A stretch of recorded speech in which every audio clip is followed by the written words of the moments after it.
From the station that made country music famous, 650 AM WSM, this is a Coffee, Country, and Cody podcast.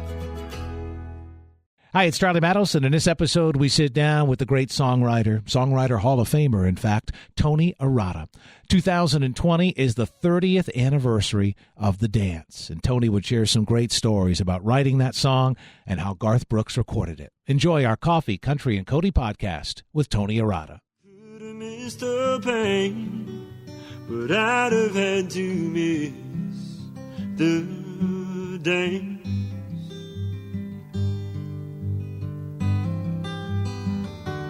High life is better left to chance. I could have missed the pain, but I'd have had to miss the dance.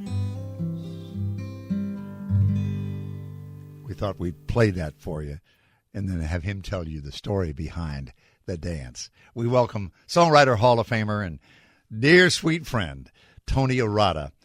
And that is The Dance from 30 years ago last week. Tony, welcome. Wow. Thank you. Thank you very much, Bill, Joe, and Charlie. I'm grateful to be here, and thank you for asking me. Give me the storyline, where you were, what happened in that moment in time when you recorded that. We lived in an apartment not far from the Bluebird in the Four Seasons, and I wrote that in the laundry room of the place where we lived right after we moved here.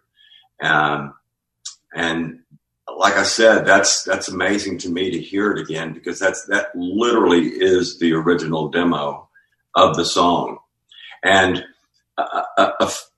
probably one of the funniest stories about the song is when Garth asked me to come over and hear the album, his first album, and I knew there were 10 songs on it. I didn't know if I had made the album or not. And so when we got to about 8 or 9, I started getting nervous. And then number 10 started playing, and it was The Dance. But I did not recognize it. And I'll always remember thinking, well, I didn't make the record. Because I think that the true mark of a great artist and great producer, the way they do things is they make stuff their own. They make, it's their song, and they turn it into their song. And Garth and Alan Reynolds certainly did. It was remarkable to hear their interpretation of it, because I didn't recognize it when I first heard it. When it started. I'm curious, how long from the time you wrote it in the laundry room to the time it became a hit? Was it an extended period, or was it pretty quick? Oh, it was a long time. Garth was one of the first people I ever met when I moved here. And we wound up doing some early shows. And we did an early show at the Bluebird. And that was one of the first songs I'd written when we moved here. And I played it. And he said, "Man, if I ever get a record deal, I'd love to do that song." Well, that was 1986 or 87, and the song didn't come out till 90, because that's when he got signed to Capitol. On the same stage that we played at the Bluebird, he got approached by Capitol Records. So yeah, it was a long time. Here's the irony. The greatest thing that ever happened to me as a songwriter was to be turned down for 3 years. That song was around.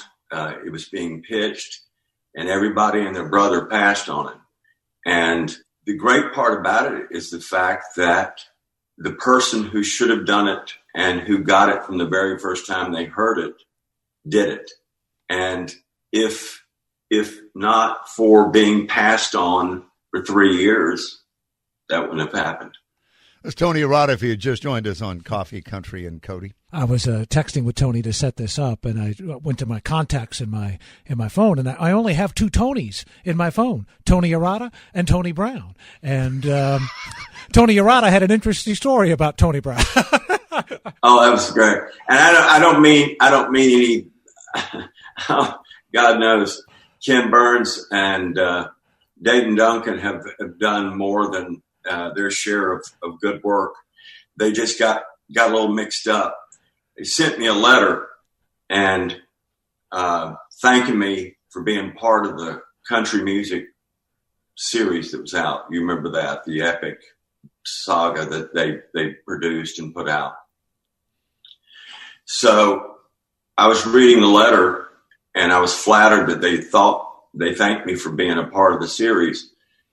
But the further I read down the letter, they complimented me on the work I had done in Elvis Presley's band and the great hits I'd produced on Vince Gill. And I immediately realized they were sending this letter to Tony Brown. And so anyway, beautiful. You know, even great historians get a little off course every now and then. Regardless, I have it framed.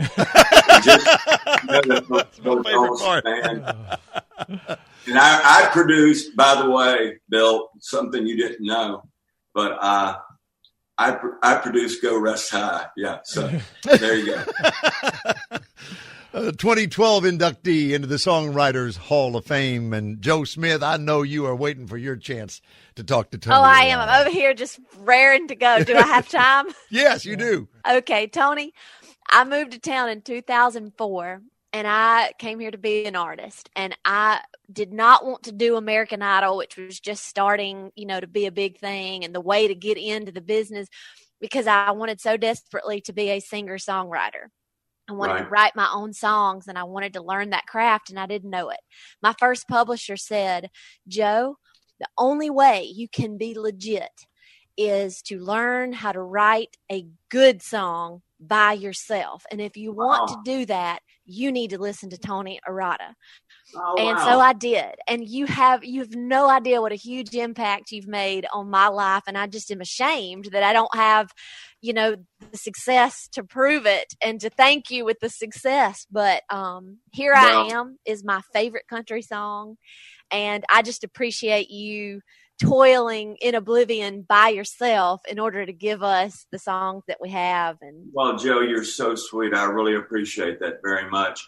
And I've always said that I don't think you could ever be a good co-writer if you can't write one by yourself.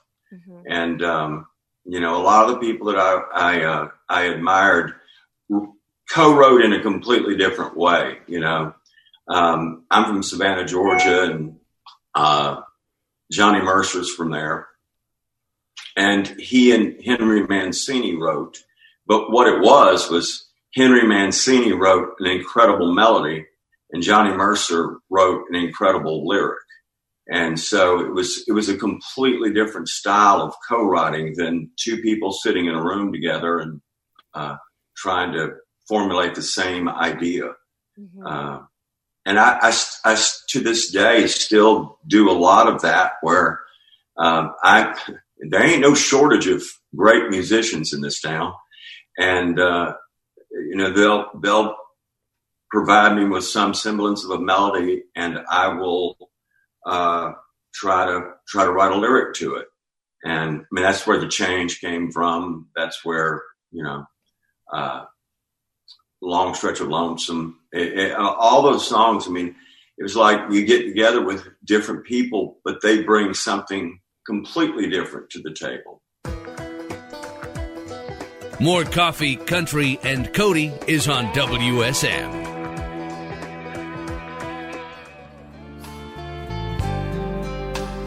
One heart holding on, and one letting go. Same old story. Now, there's my favorite Tony Arata song. I could just listen to it over and over and over. That was Ronna Reeves' version of it. I think Garth cut that. Maybe George strayed along the way. I'm not sure. But my favorite played it over and over and over when Tony Arata was a major label Bill. artist and sitting in the lobby of radio stations across America going, hey, y'all, play my records. Same old story. Tanya did that as well. And it was a great version. It really was.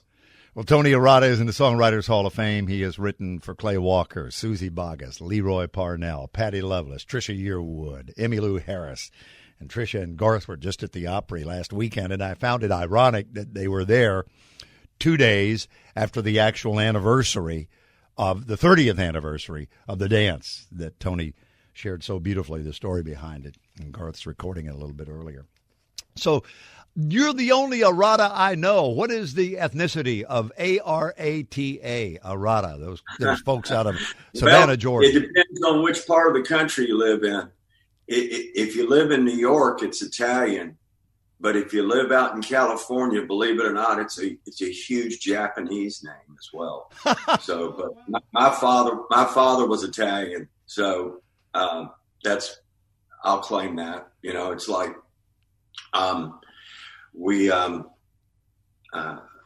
came from a big family, and I had a great brother and 3 sisters that are still with us. Well, my brother's no longer with us, but my 3 sisters are. And it was, and my mama was Irish, and so it was loud. And Italians and Irish, loud. You got it. It was wild. It was wild. We had to have we used to have our parties at the Tybee Island Community Center, because nobody's house was big enough, and also nobody could claim home field advantage. So we would just all cluster up over there at the Tybee Island Community Center. All right, and Tony, it got wild. Tell me a little about your mom as we go into Mother's Day weekend. I know you said you had the perfect song to play for us too. Yeah. Well, I wouldn't be sitting here today. Her encouragement was fundamental. Of course, I don't know how good of a judge of songs she was, because everything I ever wrote was the greatest thing that had ever been written. And so that's not really a good benchmark to go off of. But she encouraged me, and she was a pearl. I owe whatever I've gotten in this world to her and to my wife Jamie, who actually got us here to Nashville. She gave our apartment away and kind of forced my hand and said, "We're moving to Nashville." And 30 days later, we were Nashvillians. That's how much planning we put into it. But no, my mom was a true pearl. And Mother's Day Sunday, I'm just going to do a little bit of a song.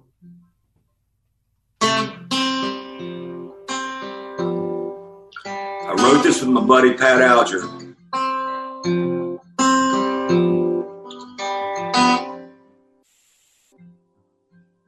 I've climbed mountains that I thought I'd never climb. Had my moments in the sun from time to time. Fellow travelers, I know I've helped. That's Tony Arata. Thank you for that for Mother's Day. You're on the Legend 650 WSM. You know, that's actually how Pat and I met. I went to see him at the Bluebird. He was the special guest on Sunday night. And he mentioned he wanted to do a song about his mama and a road that ran through her hometown of LaGrange, Georgia. And I went, that's It's where my mama was from. And so we've been friends ever since. And we finally got around to writing a song about those two pearls that shaped our lives. Well, Tony, what are you working on presently? I mean, you played that for us, but where are you in your songwriting life at this point in time? Prior to all this, I was playing a whole lot more than I was writing. I'm trying to work on a little book about the experiences that songs have led me to, and the people that I've met as a result of writing songs. So that's more than anything what I'm doing. I still write, and I don't write as much as I used to, but I probably enjoy it more. I'm just not in any hurry to finish anything. You know, I mean, it's not like you've got to get this done by 2:00. So, but I've also I can say this, that music has gotten me through this whole ordeal. And I don't mean my music. I mean, just going back and listening to songs that influenced you, and studying them, and realizing how blessed we've been to have had so many diverse artists that produced this body of work. There's no end to it. There's only 12 notes and 26 letters. You'd think at some point you'd run out of combinations, but you don't. And every time invariably I'll turn on the radio or listen to the Apple Music or whatever, and hear things. I go, thank goodness somebody thought of that.